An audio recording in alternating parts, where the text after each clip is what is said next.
boom, whatever it takes to get there. Now, the difference is this. You might be able to offer that person half a sandwich and make their day and let them know that you're not just necessarily just sitting there and that you might be able to assist them in some way. When that person gets done inhaling the sandwich because they haven't had anything to eat in a day or so, ask them what kind of talents they got. What are you able to do, man? There's bound to be somebody in the neighborhood, in the group that you formed, that could use the services of in exchange for food. You could pass that vagabond, that poor soul, around the neighborhood, so to speak, in terms of, work a couple of days here, you eat for a couple of days. That ain't a bad deal.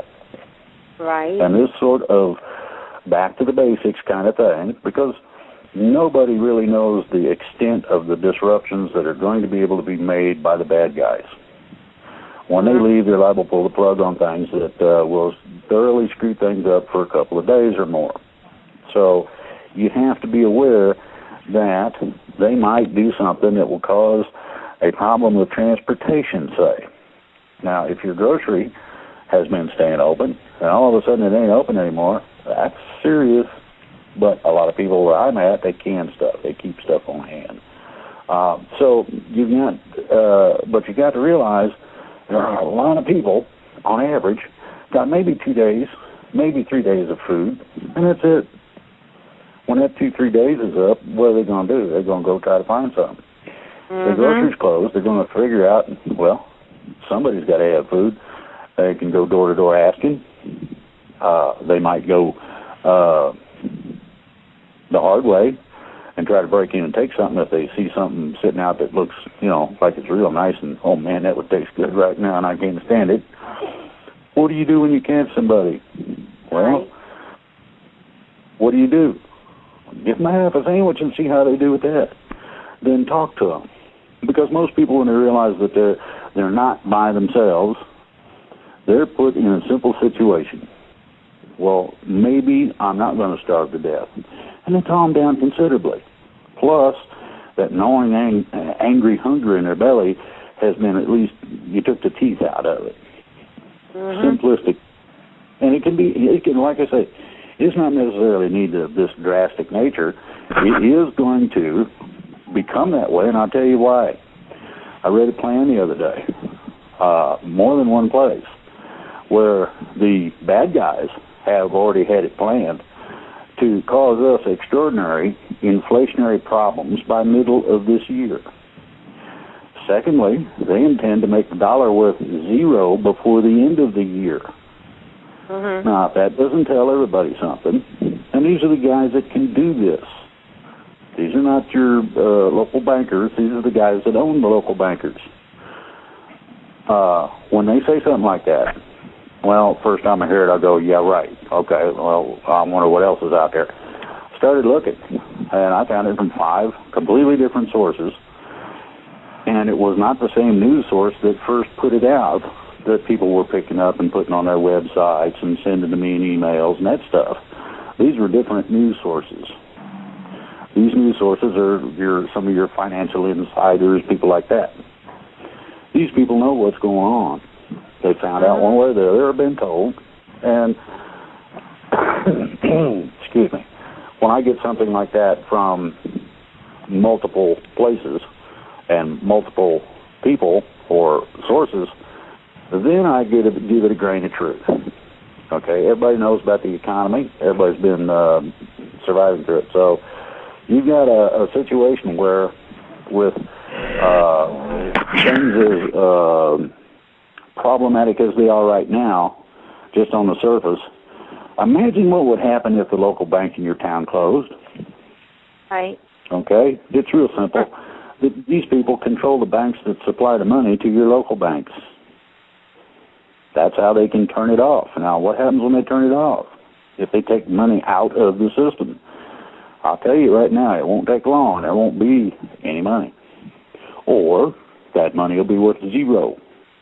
One of the two. So you got to look at these things in terms of relationships with people, in terms of As soon as the weather finishes playing games with me, I'm putting my garden in. I'll be busy probably for days. You need to lay up, when we see something in the store, and we got a small local store, we see something in the store and it's 3 for $1, and it's something that we generally would eat anyway, we go ahead and get 2 or 3 of them. I got some shelves and put them in the basement, and bingo, we're slowly getting a glob of stuff together. Well, it's not really doing us a lot of good except that we rotate this stuff. The stuff that we use, like coffee, like, as I said, spaghetti sauce, stuff like that. We rotate that. When you find one at a good deal, you buy one for $1, or they say 3 for $1, you get a good deal, you get a can, say, maybe 2. You put those take a magic marker, write the date on the top, stick it in the back, pull the other ones to the front. You got spaghetti dinner, and you bought it a month ago. Well, that's interesting. Most canned goods keep for an average of 2 years. Now, canned goods ain't the best way to store food. The best way to store food is to freeze, dry it, and then vacuum pack it and let it continue to thaw out. That stuff will last forever if you've got the right packaging and whatnot to do that. But other than survival, without a functional government, and it's going to take some time if they arrest a whole bunch of people to put it back together, at least to where it has some kind of functionality. When you ain't got something that works and you're on your own, what's the governance? What happens when you can't call the police when there's a problem? Right. You got to learn how to be the person, and I mean everybody in the neighborhood, not just one. One person takes a certain outlook at it. Well, does it really got to be like that? You hear that from 3 or 4 people. No, we ain't going to let you 2 fight. Why not? Well, because you both need to work tomorrow. What do you mean? Well, you're going to have to feed your family, dude, and you got to put your garden in. That's a lot of digging. If you get all banged up, you ain't going to be in no condition or feel like going out there digging. So, and this is how things bear out. There's no need for violence. Primarily, none. So the idea that the plan that has come about, the big one, is that this is to be nonviolent, that this is to be primarily a sort of transition. They picked some people, and they are in the process of picking others, in order to provide temporary office holders so things don't totally stop. They'll keep it operating or functional to an extent. Now, one of the things is they're going to try to keep the lights on, phones working, that stuff. That will at least give you the opportunity to know that you can make a phone call if you need to.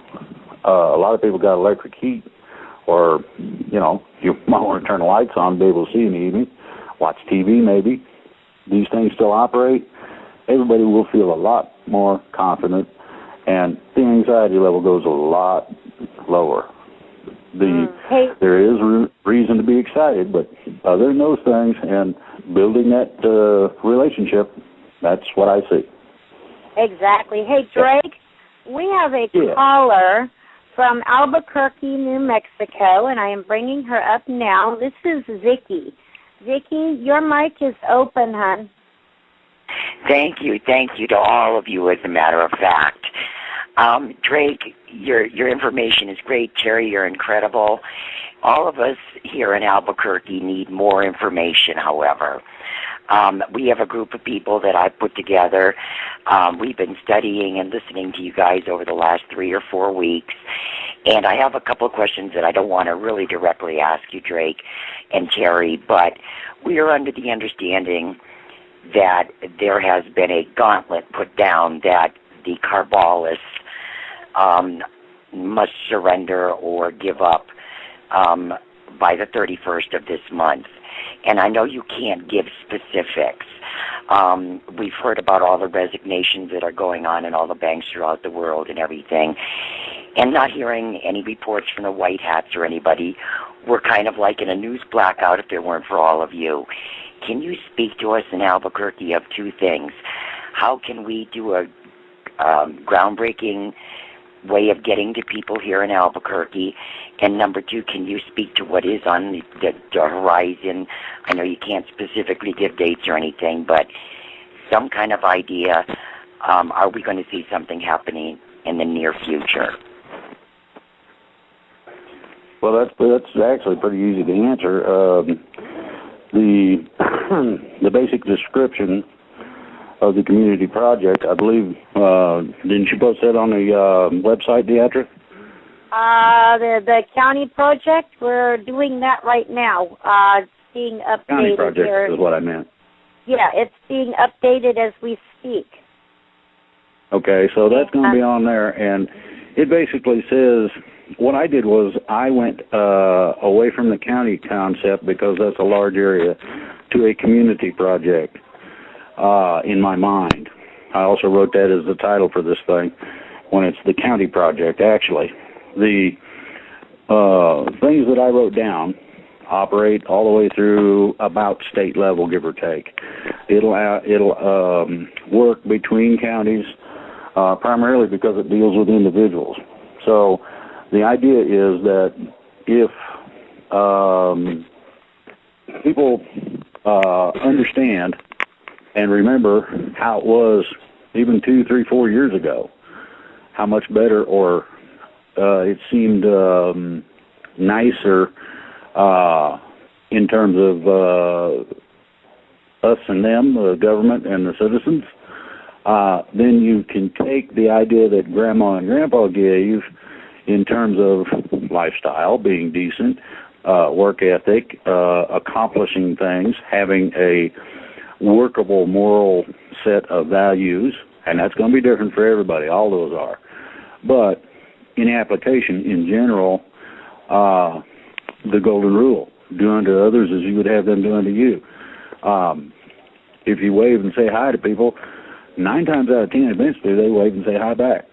So that takes care of the stranger idea. Oh, there's somebody I don't know, I don't trust them. Well, you get rid of that. Now, this way also, you recognize people who have not been in the community before. And those who feel confident in themselves might want to ask them, how's it going?